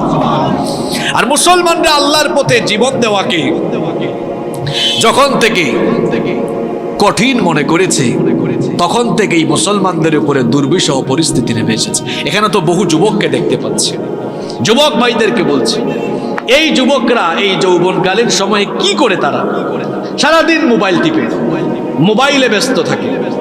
সারাদিন এই যুবকগুলো নানা আজে বাজে কাজে ব্যস্ত থাকে। অথচ এই সময়ে আল্লাহ রসুলের যুবক সাহাবীরা দিন বিজয়ের জন্য তারা 24টা ঘন্টা পাগল পড়া ছিলেন, ঠিক কিনা? ও যুবক ভাইয়েরা, আপনাদের মতোই তো একজন যুবক ছিলেন হযরত জুলাইবিব রাদিয়াল্লাহু আনহু। সবার মনোযোগ আছে তো? জুলাইবিব রাদিয়াল্লাহু আনহু একজন তরুণ সাহাবী, যুবক সাহাবী, খুব ভালো বংশের লোক তিনি ছিলেন না, খুবই গরিব মানুষ ছিলেন, একেবারে অপরিচিত একজন মানুষ, অত্যন্ত গরিব মানুষ। তিনি আহলুস সুফফাতে থাকতেন, অত্যন্ত জীর্ণ শীর্ণ চেহারা, চুলগুলো উস্কো খুস্কো, তার বদনে শরীরের মধ্যে ধুলাবালু লেগে থাকতো, ছেঁড়া কাপড় চুপড় গায়ে দিয়ে থাকতেন, কারণ তার এই রকম হালত ছিল না যে নতুন কাপড় সুন্দর কাপড় পরিধান করবেন। জুলাইবিব রাদিয়াল্লাহু আনহু, তার আরেকটা নাম ছিল দামিম। দামিম মানে হলো কুৎসিত, কারণ তার চেহারা কালো ছিল, কুচকুচে কালো চেহারা, পেটে মানুষ ছিলেন। আরে কি অবস্থা শোনেন, মাটি ছিল তার বিছানা, আসমান ছিল শামিয়ানা। কোনো মানুষ যখন খাবার খেয়ে উচ্ছিষ্ট ফেলে দিত, ওই খাবারটা খেয়ে তিনি জীবন ধারণ করতেন। যেদিন কিছু পাইতেন না, সেই দিন তিনি উপবাসে থাকতেন। কি বলবো তার কাহিনী আমি? এই যে দেখেন আমার হাতে পানির গ্লাস। জুলাইবিব তো গরিব মানুষ ছিলেন, পানির একটা পাত্র তার ছিল না, এইরকম হাতের অঞ্জলি দিয়ে পানি পান করতেন। এত গরিব মানুষ ছিলেন, বিছানাও ছিল না, মাটিতে ঘুমায়া থাকতেন, আসমান ছিল শামিয়ানা। এইরকম একজন সাহাবী ছিলেন জুলাইবিব রাদিয়াল্লাহু আনহু। কষ্ট হচ্ছে আপনাদের? নবী করিম সাল্লাল্লাহু আলাইহি ওয়াসাল্লাম কয়েকজন সাহাবী নিয়ে বসে আছেন। ঠিক সেই সময়ে জুলাইবিব রাদিয়াল্লাহু আনহু হেঁটে যাচ্ছেন। নবীজি তার কাছে থাকা সাহাবীদেরকে বললেন, ও আমার সাহাবীরা, ওই যে হেঁটে যায় তাকে কি তোমরা চিনো নাকি? সাহাবীরা বললেন, না, তাকে তো আমরা চিনি না। নবীজি বললেন, তোমরা তাকে না চিনলেও কি হবে, আমি তাকে চিনি, এটা হচ্ছে আমার প্রিয় সাহাবী জুলাইবি। দেখেন, একজন নেতা তার নিম্ন স্তরের কর্মীর খবর পর্যন্ত তার কাছে আছে। আল্লাহু আকবার! এটা হলো নেতৃত্বের কোয়ালিটি। সবার খবর তার কাছে ছিল। নবীজি জুলাইবিবকে ডাকলেন, বললেন, হে জুলাইবিব। জুলাইবিব জবাব দিলেন, বললেন, কি ব্যাপার জুলাইবিব, তুমি তো যৌবনে পদার্পণ করেছো, তুমি কি বিয়ে শাদী করবা না? জুলাইবিব তখন বললেন, আমার মতো গরিব মানুষ, এদের কপালে কি আর বিয়ে আছে নাকি? ওগো হাবিব, আমি আখিরাতের অপেক্ষায় আছি। আখিরাতে আল্লাহ যদি আমাকে কোনো সঙ্গিনী দেন, সেটার উপরে আমি সন্তুষ্ট থাকব। কারণ আমার মতো গরিব মানুষকে এই মদিনার এমন কোন পিতামাতা আছে তাদের কন্যা আমার মতো গরিব ছেলের কাছে বিয়ে দিবে? সুতরাং আমার কাছে যেহেতু কেউ বিয়েই দিবে না, আমি বিয়ের আশাও করি না, বরং আমি আখিরাতের আশায় আছি। সুবহানাল্লাহ। ওই দিন নবীজি জুলাইবিবকে কিছু বললেন না। দ্বিতীয় দিন আবার তিনি জুলাইবিবকে বললেন, কি ব্যাপার জুলাইবিব, তুমি কি বিয়ে করবা না? জুলাইবিব সেই দিনও একই রকম জবাব দিলেন। তৃতীয় দিন নবীজি জুলাইবিবকে আবার ডাকলেন। জুলাইবিব সেম উত্তর আবারও দিলেন। নবীজি এবার জুলাইবিবকে সেদিন কাছে ডাকলেন। কাছে ডেকে বললেন, আমার অমুক আনসারী সাহাবী, তার বাড়িতে তুমি চলে যাও, গিয়ে বলো আমাকে আল্লাহর রাসূল পাঠিয়েছেন, আপনাদের ঘরে নাকি মেয়ে আছে, ওই মেয়েকে আমার সাথে বিবাহের পয়গাম দিয়ে, প্রস্তাব দিয়ে আল্লাহর রাসূল আমাকে পাঠিয়েছেন। আল্লাহু আকবার। নবীজি বললেন, যাও, এই প্রস্তাবটা নিয়ে তুমি যাও। জুলাইবিব রাদিয়াল্লাহু আনহু ওই আনসারী সাহাবীর বাড়িতে গেলেন। ওই আনসারী সাহাবীর বাড়িতে গিয়ে এরপরে দরজায় নক করলেন। ওই সাহাবী দরজা খুলে দিলেন। বললেন, কি ব্যাপার, আপনাকে তো চিনলাম না। তিনি পরিচয় দিয়ে বললেন, আল্লাহর হাবিব আমাকে আপনার বাড়িতে পাঠিয়েছেন। এই কথা শোনা মাত্র ওই সাহাবী বললেন, আহলান ওয়া সাহলান, তাড়াতাড়ি ভিতরে আসেন, নবীজি যেহেতু আপনাকে পাঠিয়েছেন। ভেতরে ঢোকার পরে জুলাইবিব রাদিয়াল্লাহু আনহু এবার বললেন, আল্লাহর হাবিব আমাকে এই আদেশ দিয়ে পাঠিয়েছেন, এই প্রস্তাব দিয়ে পাঠিয়েছেন, আপনাদের ঘরে নাকি একটা মেয়ে আছে, তার সাথে আমার বিয়ে দেওয়ার জন্য প্রস্তাব দিয়ে আল্লাহর হাবিব আমাকে পাঠিয়েছেন। তখন ওই সাহাবী জুলাইবিবের চেহারার দিকে তাকালেন, তাকায় বলেন, তুমি একজন বেটে মানুষ, গায়ের চামড়া কুচকুচে কালো, উস্কো খুস্কো চুল, ধুলোমণি এরপরে ধুলাবালি যুক্ত বদনে এসেছো, ছেঁড়া কাপড় চোপড়, দেখতেও সুন্দর না, গরিব মানুষ। আর আমার মেয়ে হলো মদিনার একটা সুন্দরী মেয়ে, আমারও ধন সম্পদ আছে, তোমার কাছে কেমনে আমি আমার মেয়েটাকে বিয়ে দিব? তবে আল্লাহর রাসূলের কথা বলে আমাকে তো দুর্বল করে ফেলেছো, দাঁড়াও আমি আমার স্ত্রীর সাথে একটু গিয়ে পরামর্শ করি। দেখবেন মহিলারা মাতব্বরি করে কম না বেশি? আপনাদের বাঁশখালীর মহিলারা ভালো, তাই না? হ্যাঁ। ওই সাহাবী যখন তার স্ত্রীর সাথে পরামর্শ করছেন, স্ত্রী তখন বললেন, ও বাজি, কি কালো চেহারা, এটা কি সম্ভব? কুচকুচে কালো, বেটে মানুষ, এত গরিব, ছেঁড়া কাপড় চোপড় গায়ে দিয়ে এসেছে, আমাদের এত সুন্দরী মেয়ে, এই কুচকুচে কালো চামড়ার এই গরিব ছেলের সাথে আমরা বিয়ে দিব না। বাপ মা যখন এরকম কথা বলছেন, ভেতর থেকে তাদের কন্যা, তাদের মেয়ে সব কথা শুনে ফেলতেছেন। এবার তাদের কন্যা, তাদের মেয়ে বললেন, আব্বা জান, আম্মা জান, এত বড় দুঃসাহস আপনাদের কিভাবে হলো যে আল্লাহর রাসূল রাসূল প্রস্তাব দিয়েছেন আর আপনারা আপত্তি করছেন। রাসূলের প্রস্তাব ফিরায়া দেওয়ার এত বড় সাহস কেমনে হলো? আমার এত সাহস হয় নাই। আল্লাহর রাসূল যে প্রস্তাব দিয়েছেন এই প্রস্তাবে আমি রাজি। বাবা মা তখন বললেন, মা গো, তুমি আবেগের চোটে ঘরের ভেতর থেকে বলতেছো, একটু ঘর থেকে বের হয়ে ছেলেটার দিকে তাকাও, তাকালে তোমার আর তাকে বিয়ে করার কোনো ইন্টারেস্ট থাকবে? কি কালো, চেহারাও সুন্দর না, পেটে মানুষ, গরিব, কেমন কাপড় চোপড় গায়ে দিয়ে এসেছে, তার কাপড় চোপড়গুলো ছেঁড়া, বের হয়ে দেখো, তোমার পছন্দ হবে না। মেয়ে তখন বললেন, আব্বা জান, আম্মা জান, শোনেন, আমার ছেলেটাকে দেখাও লাগবে না, সে যেমনই হোক, আল্লাহর রাসূল আমার জন্য যাকে ঠিক করেছেন এ ব্যাপারে আমার আর কোনো কিছু বলার নাই। আল্লাহর রাসূলের প্রস্তাব আমি সন্তুষ্ট হয়ে মেনে নিলাম। বিয়ে হয়ে গেল। যুবক ভাইয়েরা আছেন তো আপনারা? বিয়ে হয়ে গেল। বিয়ের প্রথম রাত নবদম্পতির জন্য সব চাইতে আনন্দের রাত।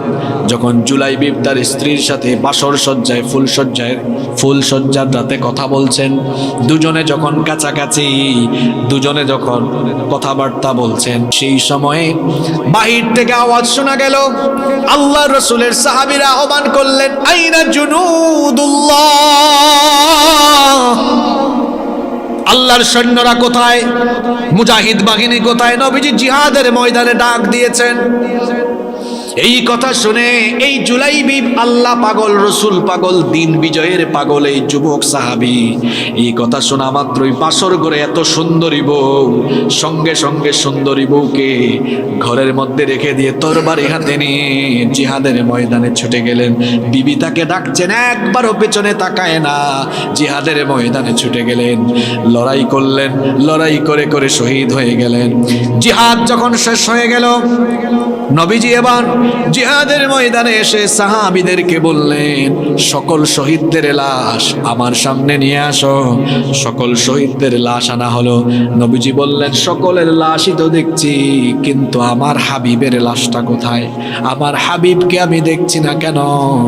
সাহাবীরা তখন বললেন, নবী গো, আপনার হাবিব এটা আবার কে? আমরা তো তাকে চিনলাম না।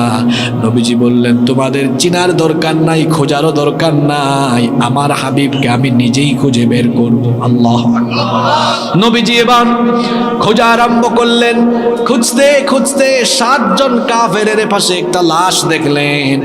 নবীজি সেই লাশের কাছে গেলেন, গিয়ে দেখলেন পুরো চেহারা, পুরো বডিতে, শরীরের মধ্যে ধুলাবালু লেগে আছে। নবীজি এবার সেই লাশের পাশে বসে গেলেন। ওই লাশটাকে নবীজি তার পুরো মোবারকের উপরে রাখলেন। এরপরে নিজের পবিত্র হাত মোবারক দিয়ে জুলাইবিবের মাথার চুল ঠিক করে দিলেন, মুখের থেকে ধুলাবালুগুলো সরালেন। সাহাবীদেরকে বললেন, তোমরা আমার হাবিবকে চিনো না, এটা হলো আমার হাবিব। সুবহানাল্লাহ। এরপরে তিনি বললেন, আমার হাবিব জুলাইবিব 7 জন কাফিরকে তুমি জাহান্নামে পাঠিয়ে তুমিও শাহাদাতের ঈদগাহে শামিল হয়ে গিয়েছো। তুমি নতুন বউকে, সুন্দর স্ত্রীকে রেখে দিন বিজয়ের জন্য, দিন কায়েমের জন্য, কোরআনের বিজয়ের জন্য শাহাদাতের ঈদগাহে শামিল হয়েছো। আহারে, তুমি আজকে প্রমাণ করে দিয়েছো তুমি আল্লাহর দিনের জন্য কতটা পাগল। নবীজি তখন বললেন, ও জুলাইবিব, তুমি আমার, আমি তোমার। এখনকার ছেলেরা তার গার্লফ্রেন্ডকে এটা বলে, তুমি আমার, আমি তোমার। অথচ এই যুবকদের বলা উচিত ছিল, হে রাসূল, আমার জীবন আপনার জন্য, আপনি আমার, আমি আপনার। এই রকম মনোবাসনা নিয়ে যুবকদের উচিত ছিল দিন বিজয়ের কাজে নেমে যাওয়া, ঠিক কি না? নবী করিম সাল্লাল্লাহু আলাইহি ওয়াসাল্লাম হঠাৎ করে জুলাইবিবের লাশটাকে ডান দিকে ঘুরাইয়া দিলেন। সাহাবীরা বললেন, কি ব্যাপার নবী, জুলাইবিবের লাশটাকে ডান দিকে ঘুরাইয়া দিলেন কেন? নবীজি বললেন, আমার জুলাইবিব খুবই লজ্জাশীল, খুবই আত্মসম্মানী, তার লাশটাকে এই জন্য ঘুরিয়ে দিলাম। জুলাইবিবের শাহাদাতে আল্লাহ এত খুশি হয়েছেন, তার এই লাশকে রিসিভ করার জন্য, তার এই লাশটাকে আলিঙ্গন করার জন্য জান্নাতের হুরেরা দলে দলে তার দিকে ছুটে আসতেছে। আবার জুলাইবিব যেন লজ্জা না পায়, শরম না পায়, এই জন্য আমি তার লাশটাকে ঘুরাই দিয়েছি। আমার যুবক ভাইয়েরা, আজ যুবকরা শাহাদাতের ঈদগাহে শামিল হওয়া ভুলে গিয়েছে বলে আজ মুসলমানরা তাদের জীবনের বিনিময়ে কোরআনের হুকুমাত প্রতিষ্ঠা করবে, এটা তার দায়িত্ব। এই দায়িত্ব ভুলে গিয়েছে বলে 200 কোটি মুসলমান থাকা সত্ত্বেও ফিলিস্তিন, কাশ্মীর সহ গোটা দুনিয়াতে আমরা আজ অধপতিত হয়ে যাচ্ছি। খালিদ ইবনুল ওয়ালিদের নাম শুনছেন কিনা আপনারা? পৃথিবীর 2 জন কমান্ডার, কোন যুদ্ধে তারা কখনো পরাজিত হন নাই। কয়জন কমান্ডার? একজন মুসলিম আর একজন অমুসলিম। অমুসলিম যে কমান্ডার ছিল, ওই মঙ্গোলিয়ান কমান্ডার চেঙ্গিস খান, সে কোনো যুদ্ধে কখনো পরাজিত হয় নাই। আর মুসলিম এই কমান্ডার খালিদ ইবনুল ওয়ালিদ, তার উপাধি ছিল সাইফুল্লাহ। তিনি যেদিকেই গিয়েছেন সেদিকেই ইসলামের পতাকা বিজয়ী হয়ে পতপত করে উড়েছে। আল্লাহু আকবার। শোনেন, খালিদ ইবনুল ওয়ালিদ জীবনের শেষ বয়সে বসে বসে কান্না করছেন। তার বিবি এসেছেন, এসে বললেন, প্রিয়তম স্বামী আমার, আপনি কান্না করছেন কেন? খালিদ ইবনুল ওয়ালিদ বললেন, প্রিয়তমা স্ত্রী আমার, শোনো, আমার কত সাথীরা জিহাদের ময়দানে আমার সাথে লড়াই করে তারা শহীদ হওয়ার সৌভাগ্য অর্জন করেছে। বিছানায় পড়ে মারা গেলেও মরবেন, রোড অ্যাক্সিডেন্ট করে মারা গেলেও মরবেন, হাসপাতালের বেডে থেকে মরলেও মরবেন। সকল মরা সমান নয়। শাহাদাতের মউত হলো শ্রেষ্ঠ মউত। শহীদদের কাছ থেকে আল্লাহ কোনো হিসাব নেন না, কোনো বিচারও করেন না। বিনা হিসাবে, বিনা বিচারে আল্লাহ তাদেরকে জান্নাত দিয়ে দেন। আল্লাহ রসুলের সাহাবীরা জন্য শহীদ হওয়ার তামান্নায় তারা ব্যাকুল ছিলেন। তো তিনি বলছেন, আমার কত সাথীরা আমার সাথে ডানে বামে সামনে পিছে লড়াই করে শহীদ হওয়ার সৌভাগ্য অর্জন করেছে, আর আমি এত লড়াই করলাম, এখনো শহীদ হলাম না। এজন্য আমি কান্না করছি, চক্ষু দিয়ে পানি আসতে যাহারে, কেন আল্লাহ আমাকে শহীদ করছেন না? তার স্ত্রী তখন তাকে বললেন, প্রিয় স্বামী আমার, আপনাকে উপাধি দেওয়া হয়েছে সাইফুল্লাহ। সাইফুল্লাহ মানে আল্লাহর তরবারি। আপনি যদি শহীদ হন তাহলে আপনার এই তরবারিটা কোনো কাফেরের তরবারির নিচে পড়ে যাবে।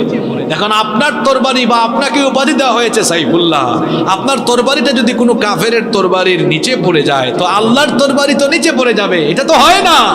এজন্য আল্লাহ তাআলা আপনার তরবারিকে কাফেরদের তরবারির উপরে বিজয়ী রেখেছেন। আল্লাহু আকবার।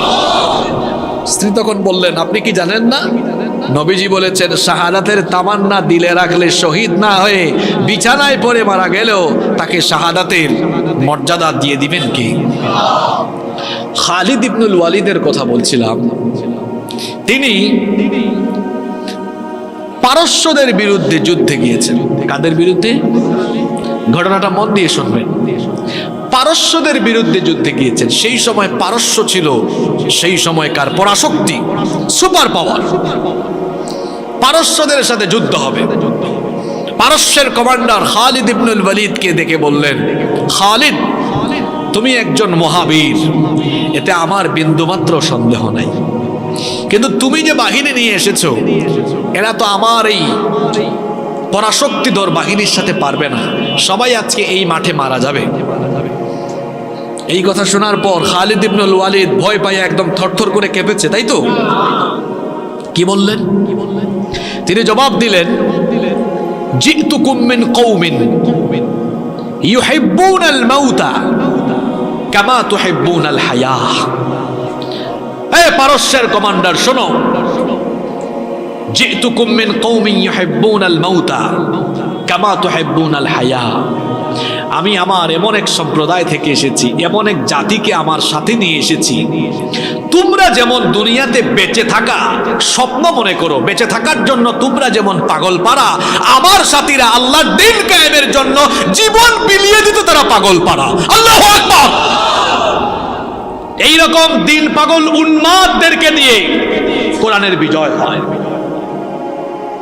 আজকের যুবকরা, এই যৌবন আপনাকে দেওয়া হয়েছে সামনে পিছনে, অমুক তমুকের সামনে পিছনে ঘুরে চামচামি করার জন্য এই যৌবন দেওয়া হয় নাই। এই যৌবন দিয়েছেন কে? জোরে বলতে হবে, যৌবন দিয়েছেন কে? যে আল্লাহ যৌবন দিয়েছেন, সে আল্লাহর দিনের পথে এই যৌবন কাটাতে হবে। আজ ফিলিস্তিনের অবস্থা কি আপনারা জানেন? 200 কোটি মুসলমান এই ফিলিস্তিনিদের পক্ষে যদি ঐক্যবদ্ধ হয়ে দাঁড়িয়ে যেত, মাত্র 90 লক্ষ ইহুদি মুসলমানদের গর্জনেই এরা ভূমধ্য সাগরে ভেসে যেত। আপনাদের কি মনে হয় যুগে যুগে বাইতুল মুকাদ্দাস ফিলিস্তিন বিজয় হয়েছে অস্ত্র শস্ত্র সৈন্য দিয়ে না আল্লাহর সাহায্য দিয়ে? জোরে বলেন। আপনাদের মতো একজন যুবক কাফিরদেরকে হটায়া দিয়া ফিলিস্তিন বাইতুল মুকাদ্দাস দখল করে ফেলেছে। কয়টা যুবক? জোরে বলেন, কয়টা? কাহিনীটা বলবো, এটা কোরআনে আছে। এই কাহিনীটা কোথায় আছে? সূরা বাকারার ভেতরে এই কাহিনীটা আছে, আপনারা পড়ে নেবেন। একজন যুবক, এই জন্য বলে না যুগ জামানা পাল্টে দিতে চাই না অনেকজন, এক মানুষই আনতে পারে। জোরে বলেন, একজনই আনতে পারে। এতজন লাগে না। যদি একজন হয়, ওই একজন যদি হওয়ার মতো হয়, তাহলে ওই একজন দিয়েও পরিবর্তন সম্ভব কিনা বলেন তো? একজন যুবক বাইতুল মুকাদ্দাসকে শত্রুমুক্ত করে ফেলেছে। কয়জন যুবক? কোন সময়কার কাহিনী এটা? শোনেন তাহলে। শামুয়েল আলাইহিস সালাম বনি ইসরাইলের নবী যখন হলেন, সেই সময়ে আমালিকা সম্প্রদায় ফিলিস্তিনকে দখল করে বনি ইসরাইলদের উপর অকথ্য জুলুম নির্যাতন আরম্ভ করেছিল। তখন শামুয়েল আলাইহিস সালামকে বনি ইসরাইলের লোকেরা এসে বলেছিল, তারা এসে বলেছিল যে আমাদের জন্য আপনি একজন নেতা ঠিক করে দেন। কোরআনে কারীমে সূরা বাকারার মধ্যে এই কাহিনী সুন্দরভাবে বর্ণিত হয়েছে। সূরা বাকারার 246 নম্বর আয়াত থেকে এই কাহিনী আপনারা পাবেন। তারা এসে বলেছিল আমাদেরকে একজন নেতা ঠিক করে দেন। তখন আল্লাহ তাআলা বনি ইসরাইলের জন্য একজন নেতা ঠিক করে দিয়েছিলেন, তার নাম ছিল তালুত। জলে বলেন, নাম কি? আর আমালিকাদের বাদশা তখন ছিল জালুত। নাম কি ছিল? লম্বা কাহিনী, আমি সংক্ষেপে বলছি। তালুতের নেতৃত্ব সর্বপ্রথম বনি ইসরাইলরা মানতে চায় নাই। তালুত গরিব মানুষ ছিলেন। এরপরে আল্লাহ তাআলা একটা নিদর্শন তাদেরকে দেখিয়েছিলেন। তাদের হারিয়ে যাওয়া সিন্ধুকটা ওই আমালিকাদের থেকে যুদ্ধ ছাড়াই আল্লাহ তালুতের দরজার সামনে পাঠিয়ে দিয়েছিলেন। এটা লম্বা ঘটনা, বললে লম্বা হয়ে যাবে, জন্য আমি সংক্ষেপে বলছি। শেষ পর্যন্ত এই নিদর্শন দেখে বনি ইসরাইলের লোকেরা তালুতকে নেতা হিসাবে, কমান্ডার হিসাবে মেনে নেয়। এবার তালুতের নেতৃত্বে 80,000-এর বাহিনী রওনা দিয়েছে জালুতের বিরুদ্ধে যুদ্ধ করে বাইতুল মুকাদ্দাস ফিলিস্তিনকে পুনরুদ্ধার করবে। জোরে বলেন তো দেখি, কত হাজারের বাহিনী? 80,000। এই 80,000 থাকে না, এরা ঘাটতেরা জাতি, একটু শেষরা ছিল। যাওয়ার সময় একটা নদী পড়লো। আপনারা সূরা বাকারার 246 থেকে 252 পর্যন্ত বাড়িতে গিয়া বাংলা অনুবাদ পড়বেন, দেখবেন সব মিলে যাবে। একটা নদী ছিল। তখন তালুত বললেন, শোনো ইমানদারেরা, যাওয়ার সময় এই নদী থেকে পানি পান করো না, এটা একটা পরীক্ষা। সময়টা ছিল গ্রীষ্মকাল। আচ্ছা, অনেকে ফুটবল খেলে, ক্রিকেট খেলে, খেলাধুলার আগে যদি ভালো করে খায়া দাইয়া ফিল্ডে নামে, মাঠে নামে, ও আর খেলতে পারবে? অত গুল খাবে, ঠিক না? শরীরকে একটু কি রাখতে হবে? হালকা রাখতে হবে। তো লড়াইয়ের মাঠে লড়াই হবে। পানি পান করে সবাই যদি ক্লান্ত হয়ে যায়, লড়াই করা যাবে? তালুত বললেন, পানি পান করো না। দেখা গেল 80,000-এর মধ্যে মাত্র 313 জন পানি পান করে নাই, বাদ বাকি সবাই পানি পান করছে। কতজন পানি পান করে নাই? আপনারা কি ঘুমায় আছেন? 300 পানি পান, বাকিরা? এবার এই 313 জন জালুতের বিরাট বাহিনী এদের মোকাবেলা করবে। ভয় পেয়ে গেছে, ভয় পেয়ে গেছে, তাই না? কি মনে হয় আপনাদের? এই 313 জন কি বলেছিল জানেন? এদের কথাটা আল্লাহ কোরআনে উঠিয়ে দিয়েছে। এরা তখন বলেছিল, এই 313 জন ইমানদার ভয় না পেয়ে বলেছিল, কাম মিন ফিআতিন কলিলাতিন গলাবাত ফিআতান কাসীরাতান বিইذনিল্লাহ ওয়াল্লাহু মা'আস সাবিরিন। কত বড় কথা এটা! সংখ্যায় কম হয়েছে তো কি হয়েছে? আল্লাহর অনুগ্রহ থাকলে কম থেকেও আমরা সংখ্যাধিক্যের উপরে বিজয়ী হয়ে যাব। বদরে মুসলমানের সংখ্যা বেশি না কাফেরের সংখ্যা বেশি? বিজয়ী হয়েছে কারা? সংখ্যা দিয়ে বিজয়ী হওয়া। অনেক সময় ভাবে যে আমরা যে ইমানি আন্দোলনে আছি, আমাদের সংখ্যা তো কম, সংখ্যায় কম হোক, ইমান কম হলে হবে না, ইমান থাকতে হবে বেশি। ইমান বেশি থাকলে সংখ্যায় কম হলেও বিজয় দিবেন কে? ইমান ঠিক হওয়া লাগে। 313 জনের বাহিনী এবার জালুতের বিরুদ্ধে। জালুত এই কাফির, এটা আসছে কেমনে জানেন? মাথার থেকে পা পর্যন্ত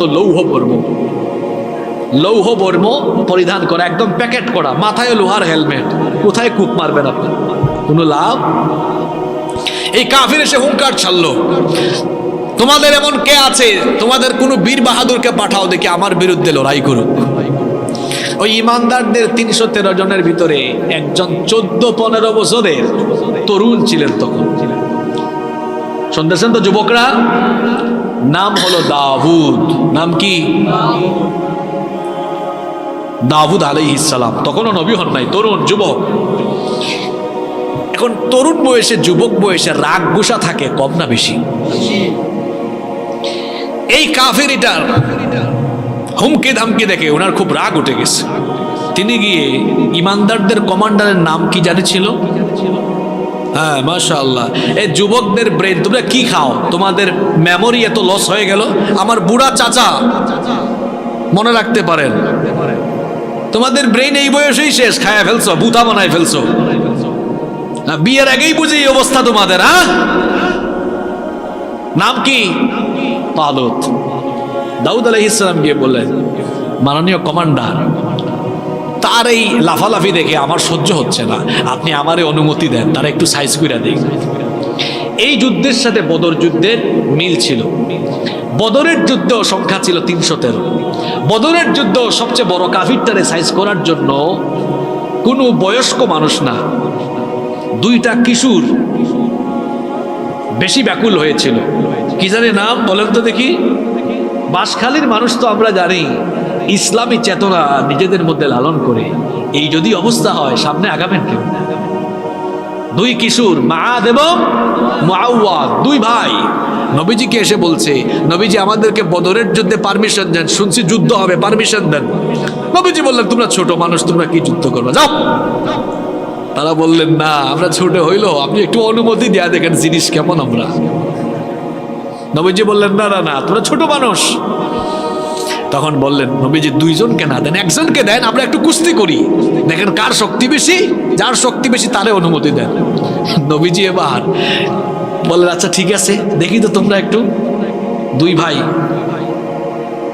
ট্রাই করো তো দেখি। এবার ছোট ভাই বড় ভাইকে বলতেছে, ভাই তোমার শক্তি তো বেশি আমি জানি, তুমি তো আমার একটা দিয়া ফালাই দিবা, এটা তো আমিও জানি, কিন্তু আমাকে ফালাই দেওয়ার পরে তুমি একটু আমারে সুযোগ দিও, পরের বার যেন আমিও তোমারে ফালাই দিতে পারি, যেন নবীজিকে বুঝাইতে পারি যে কেউ কারো থেকে। নবীজি এটা শুনে ফেলছেন, বললেন ঠিক আছে যাও। 2 ভাইকেই পারমিশন দিলাম। সুবহানাল্লাহ কইতে ইচ্ছা করে না? এই 2টা কি করছে কারবার শুনেন। আব্দুর রহমান বিন আউফ রাদিয়াল্লাহু আনহু তিনি বলছেন, আমি বদরের মাঠে তুমুল লড়াই করছি, এই 2টা ছেলে এসে আমাকে খালি ডিস্টার্ব করে। কিছুক্ষণ পর এসে বলে, আঙ্কেল, চাচা, আবু জেহেল কোনটা? আব্দুর রহমান বিন আউফ রাদিয়াল্লাহু আনহু বলছেন, তোমরা বাচ্চা মানুষ, আবু জেহেল কি দিয়ে তোমরা কি করবা? কয় না, শুনছি নবীজিকে সবচেয়ে বেশি কষ্ট দিয়েছে এটা, আজকে আমাদের টার্গেট একটাই, আবু জেহেল। বারবার এসে জিজ্ঞেস করে, হঠাৎ করে দেখা গেল আবু জাহালকে কয়েকজন সৈন্যের ভেতরে ঘেরাও করা আবু জাহাল। আব্দুর রহমান বিন আউফ বলছেন, ওই যে তোমাদের টার্গেট দেখা যায়। তিনি বলছেন, আল্লাহর কসম, এটা বলা মাত্র আমি দেখলাম 2 ভাই সিংহ শাবকের মতো আল্লাহু আকবারের গর্জন দিয়ে আবু জাহালের উপর ঝাঁপাইয়া পড়ে আবু জাহেলকে 2 ভাই কতল করে ফেলে। আল্লাহু আকবার! কি বয়স বেশি? আর ওইদিকে কার নাম জানি বলতেছিলাম, বলেন তো ওই যুদ্ধে, কথা বলেন না কেন? তালুত বলতেছে না তুমি যাও তো, তোমার বয়স কম, হবে না তোমাকে দিয়ে। দাউদ নবী নাছর বান্দা, তিনি বলছেন আমার বয়স কম, আপনি একটু পারমিশন দিয়া দেখেন না আমি জিনিসটা কেমন।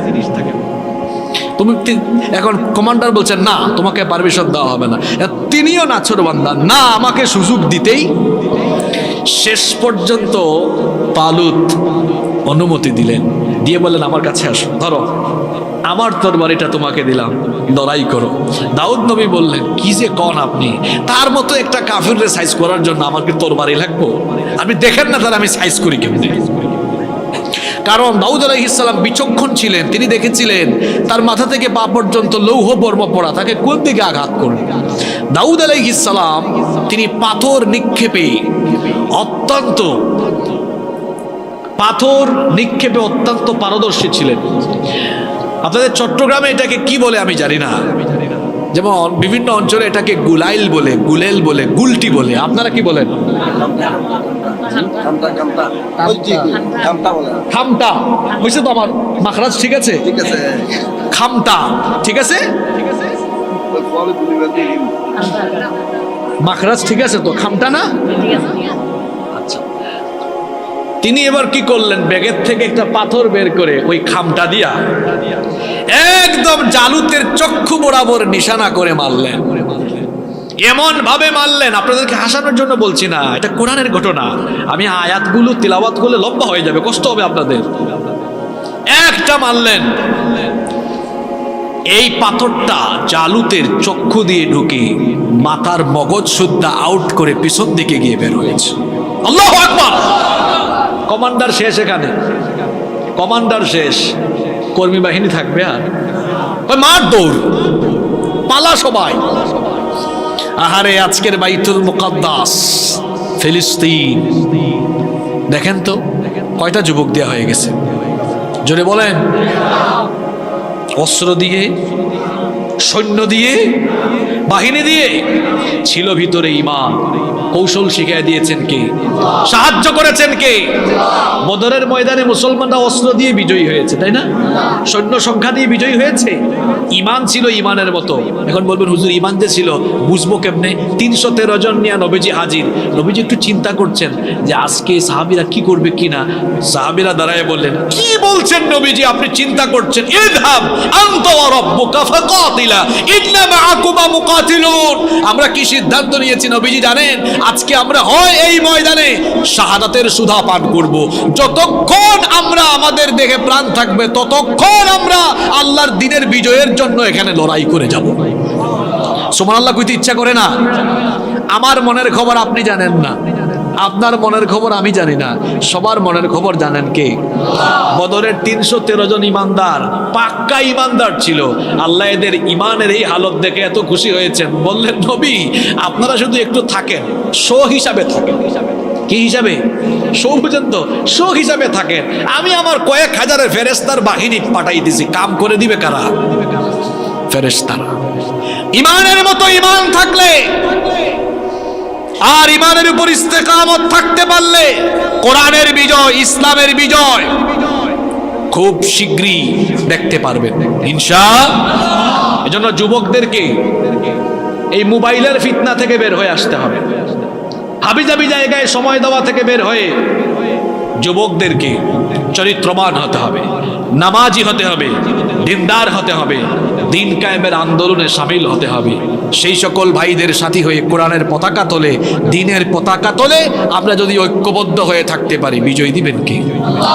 আল্লাহ বলেছেন ওয়ালা তাহিনু ওয়ালা তাহজানু ওয়া আনতুমুল আ'লাউনা ইন কুনতুম মুমিনিন। কোনো ভয় নাই, তোমাদের কোনো চিন্তা নাই, যদি মুমিন হও বিজয় দিবেন কে?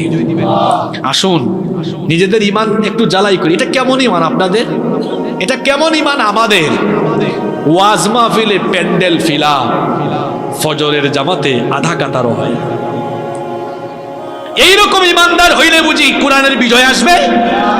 আপনার যে দুর্বল ইমান আপনাকে মসজিদে আনতে পারে না, যে ইমান আপনাকে সুদ থেকে, ঘুষ থেকে, হারাম উপার্জন থেকে সেভ করতে পারে না, এই দুর্বল ইমান আপনাকে জান্নাতের ধারে কাছে, জান্নাতের গন্ধও আপনার নাকে আসবে না।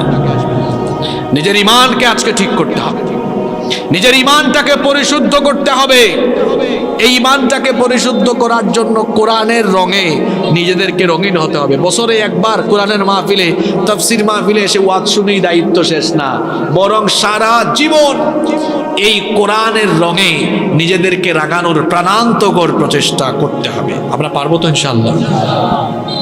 আসুন এই কোরআন নিজেদের মধ্যে ধারণ করে, লালন করে, কোরআনের রঙে নিজেরা রঙিন হওয়ার প্রাণান্তকর চেষ্টা করি। আল্লাহ আমাদের সবাইকে সেই তৌফিক দান করেন।